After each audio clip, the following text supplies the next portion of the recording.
Politics is a very interesting game. In August last year, something very interesting happened to the deputy president, William Ruto. William Ruto had traveled to London for a series of political activities and meetings. He landed there safely. And after landing, he embarked on these activities. He held a meeting with, I think, some church leaders. The next day, the deputy president held a meeting at the Chatham House where he gave a lecture. And then the next day, the deputy president was supposed to meet with Kenyans living in the diaspora. That meeting never took place. The meeting was sabotaged, and the deputy president was forced to come back to the country. Now, this is what happened. Before the deputy president left this country, he had confirmed that indeed the president was not going to leave the country, because there's no way the president and the deputy can leave this country at the same time. Either of them must be in the country at any given time. So the president's diary indicated that the president was scheduled to travel to London at a later date. But something happened. Raila Odinga was in Ethiopia for the NEPAD Head of States and Government Orientation Committee meeting. And then from nowhere, the president purposed to attend the meeting in Addis Ababa. So he was going to travel. And because of that, the deputy president could not continue with his meeting. He had to cut it short and travel back to the country. So once the deputy president cancelled that particular meeting with the Kenyans living in the diaspora and boarded his plane, the president did not travel to Ethiopia as had anticipated. He was just here. So the president was just here. The deputy president was now forced to travel back to the country, but the president did not leave the country. He was sabotaged. That's exactly what happened to the deputy president, William Ruto, over the weekend. The deputy president had requested to meet with the Akorino leadership. The leadership of the Akorino identified a date and they agreed to host the deputy president in Kasarani. So everything was arranged. The venue was secured. All logistics were made. From nowhere, the president reached out to these Akorino leaders and he told them he wanted them to pray for him. And now that was where the confusion is. The deputy president was supposed to meet with these people on a Saturday. Then the president now asked them to meet and pray for him on a Sunday. So it meant one thing, that the deputy president was going to cancel his event. So he canceled his event on Saturday. And that's why those who follow the politics of this country, you'll realize that on Saturday, the deputy president didn't have any activity whatsoever. In fact, Dennis Itumbi updated the country that the deputy president was actually praying for them from home. So he was forced to cut that meeting, to cancel that meeting. So the president was expected to meet those guys yesterday. And once the deputy president canceled his meeting, the president actually was in Mombasa on Saturday, and on Saturday he was now expected at this meeting. Once the deputy president canceled the meeting, the president also did not turn up for the scheduled meeting with the Akorino church. He actually sent his minister, cabinet secretary for health, Mutahi Kagwe, to represent him, sent him to that meeting. Nilikuja hapa sana ya kwanza ni on behalf of the president, mwakilisha rais wa Jamhuri ya Kenya, lakini vile vile nilijifishia hapo ndio nitafute neno la Mungu na pia nibarikiwe. Kwa hivyo mimi nashukuru Mungu sana kwa sababu ni yeye ametupa uhai na ni yeye amefanya mimi na wewe tuwe hapa wakati huu, dakika hii, kwa sababu yeye ndio mwenye mambo yote. Iwe ni mimi, iwe ni wewe, iwe ni chairman, iwe ni prince, sisi zote ni watoto wa Mwenyezi Mungu. Kwa hivyo tumshukuru. Ya pili, ningetaka kusema shukran na nilete salamu nyingi sana kutoka kwa His Excellency President Uhuru Kenyatta, ambaye dakika hii yuko kazini kubwa huko upande wa Mombasa, na alikuwa anataka sana kuja hapa leo hii. And my prince, you know that. Wewe na chairman mnajua hivyo, Thuku Sami mnajua hivyo. Alikuwa anataka sana awe nasi leo, lakini akaona ni afadhali afanye kazi ile iko huko. Akasema huko ni kusaidia, nasaidia sana. Anataka kufanyia watu wa Mombasa kazi, watu wa Kenya kazi, lakini vile akasema, akaniambia nije hapa leo niseme jambo, nilete salamu zake na sa familia yake. Wakasema wako nanyi bega kwa bega. And just like that, the president and his handlers cleverly stopped the deputy president William Ruto from meeting the Akorino church members. That was not the first time this was happening. For those who've been following the deputy president and his politics, the deputy president has focused so much on the church and is targeting these indigenous churches. Akorino is one of the indigenous churches which was formed in 1922, targeting specifically the Kikuyu sub-tribe in this country. In April last year, the deputy president attended an Akorino event in Molo. That event was also attended by William Kabogo, for those who follow the politics very closely in this country. And people even started speculating that Kabogo was going to be the running mate to the deputy president William Ruto. That was in April. And the deputy president even committed to contribute 2.5 million to the church to construct one of their church buildings. I don't know how that ended, whether the church was completed or not, but he committed 2.5 million. And then from there, the Akorino then organized another major event at Kasarani, now in June, 3 months later, in Kasarani, the same last year. The deputy president was expected to be the chief guest at that particular event. So everything was set. The deputy president was there. He mobilized members of parliament from the entire central Kenya who were supporting him to that event. From nowhere, President Uhuru Kenyatta appeared at that event.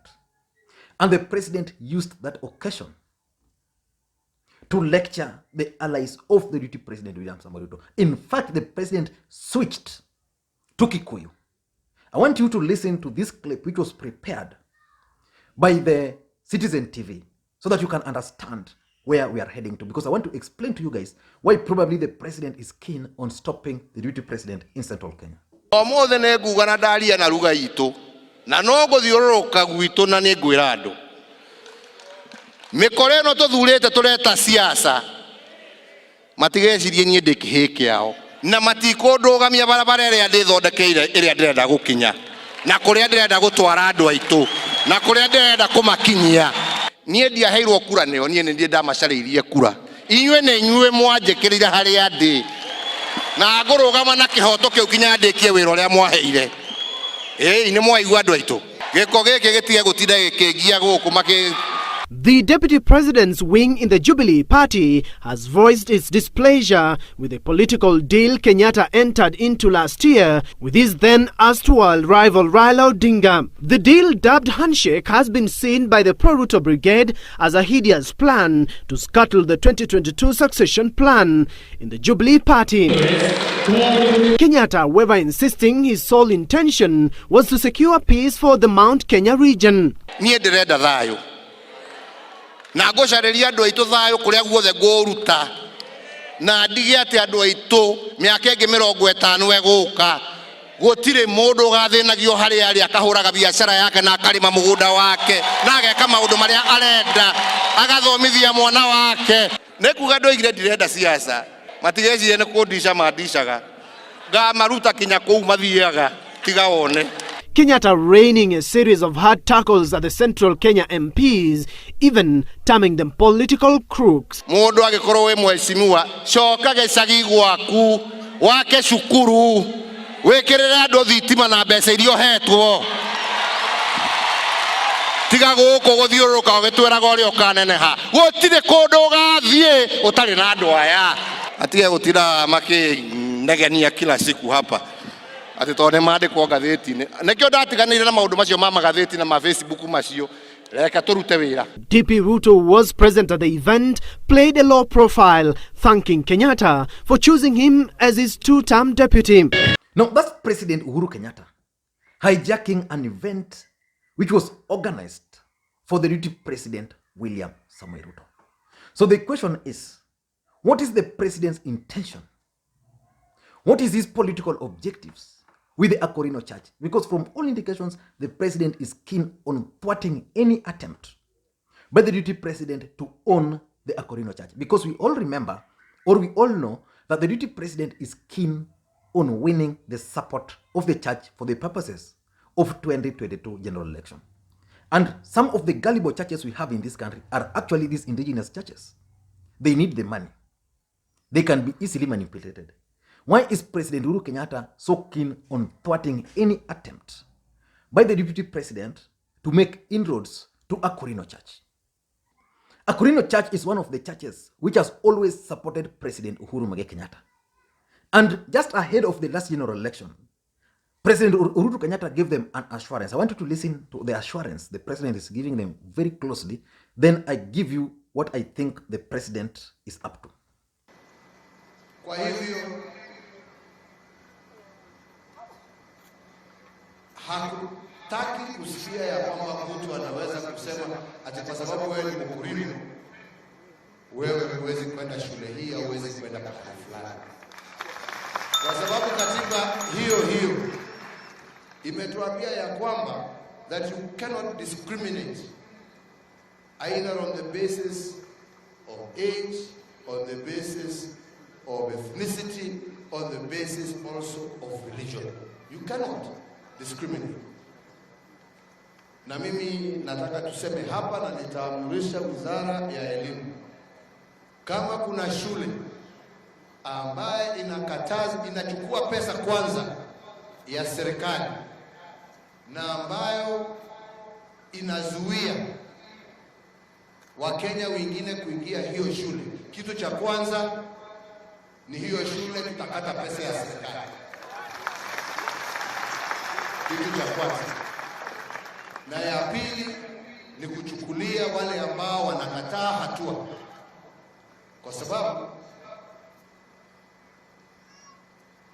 Uislamu hazuiwi kuvaa hijab yake akienda. Kalasinga hazuiwi kuvaa kilemba yake. Kwa nini Mkurino hazuiwe kuvaa kilemba yake? Hakuna haki na hawa na tutafutana wale ambao watafanya hiyo discrimination. And you are a public institution, the first thing you will do is lose your money, and the second is to take action against those officers who are discriminating against their fellow Kenyans. The simple question is, why is the president stopping the deputy president from meeting the Akorino church leaders or attending Akorino church event? In my view, I have only 3 or 4 reasons. The first reason is that the president is keen on protecting his territory. Akorino church is a Kikuyu church. President Uhuru Kenyatta is a Kikuyu first and foremost. And then he's a Kenyan second. Uhuru Kenyatta became the president of the Republic of Kenya, courtesy of the Kikuyu votes. Let's not lie to each other. The Kikuyu votes made Uhuru Kenyatta the president of the Republic of Kenya. The Kikuyus have stood with President Uhuru Kenyatta. If the president is going to exit the political scene, he would do that, but not leaving the Kikuyu votes to go without his influence. He would want to continue influencing them. The deputy president has identified these churches, which is intending to use. So I think the president is just keen on protecting his territory. He's telling the deputy president, if you want to meet these guys, please ask me. I'm the president and I come from their backyard. So just ask me for permission. Or if you have to go, don't make it a political event. So he's telling his deputy, I'm going to protect my territory. These guys have stood with me. If you want to take them, you're not just going to take them by force. So that's the first thing. Number two, I think the gloves are off. These guys are fighting. A fight has erupted between the president and the deputy president. Let me just take you back to Mombasa again, because the president was in Mombasa on Saturday and even on Sunday, a very free man. The deputy president was in Mombasa 3 weeks ago. And during his event, the leaders who accompanied him were very particular about SGR. And they castigated Uhuru Kenyatta President Uhuru Kenyatta for doing very little for the people of the coastal region. The president then decided to go to the coast himself and not to make noise about it, but for people to see. So he went to the coastal region and told them that I'm checking on the progress of this floating bridge, which is around 2 kilometers across the Indian Ocean. It's the biggest. It's going to be the biggest in Africa once it's completed. I'm going to complete it by the end of the year. So that's one of my projects. Because that bridge is going to help people. People will not just be crossing without having to use ferry every single day. So the president was telling the people of the coastal region that that's one of the projects I'm doing for you. And he's also telling the women who are around there that once this bridge, floating bridge, is completed, then ultimately you guys are going to benefit. Businesses are going to start around here. So the president was reacting to that. And the president again is expected in Mombasa in January. Now this is public. It has been announced. I don't know the other plan they have, the president has for the people of Mombasa. But he's telling these guys that now I'm ready to fight you. Ukienda huku udanganye, I come for you. The president, the deputy president was expected in that Akorino event last year. The president showed up. So the deputy president, even if he had a message, political message, he could not deliver because the president was there. The president hijacked the event. He went to Mombasa, the president did the same. He now again wanted to meet these guys, the president again scuttling that event. So kuna vita imetokea hapa. And lastly, I think the president is also passing a message to his deputy that I'm not going to allow you to use church as your campaign platform. You can use any other church, but not the churches which fought for independence of this country. Because if you look at the history of Akorino Church, it was formed to counter the all the colonial teachings. It's actually today one of the churches where people don't really understand their teachings, but it has massive following. I don't know the population or the number of Akorino followers, but what I know for sure is that if you go to central Kenya today, Akorino Church is one of those dominant churches. You can't just ignore. You will need them. So the deputy president was trying to take control of that church. He started by taking control of members of parliament. The president is dealing with that. He then went to MCS. MCS, I think the president is now dealing with. Then now he went now to ministers like Kinjuru, the ones he was using. The president dealt with them. Now it's going to church. I'm sure the president is dealing with that. I don't know what you think. So if you think there's any other reason why the president stopped the deputy president from meeting the Akorino church leaders, let me know. Because the deputy president did not meet the Akorino. The Secretary General of the Akorino church stated clearly that the meeting for the deputy president has been postponed. Why? Because the president made a call and he was to meet them. So it didn't happen. Let us wait and see if that later date is going to happen. Thank you guys for watching. And if you're watching this video for the first time, please take a second or two and click the subscribe button so that next time we produce a video like this, YouTube will automatically notify you. Thank you guys, and please may you have a good day. And by the way, I'm very grateful to the subscribers on this channel. You are amazing. We are at 80,000. 80,000. We are hitting 81. I think tomorrow. That's huge. Why? Because you guys are interacting on the channel. You are commenting on the videos. You are sharing the videos. You are giving the videos thumbs up or down, thumbs down. In fact, one thing I've always told you guys, just give the video thumbs up if you like, so that I can know that the video was good, so that I can produce more of such videos. If you give it thumbs down and the thumbs downs are many, I know the video was not good, so I can improve. And that's how we've been doing it all along. Thank you guys, and please may you have a good day.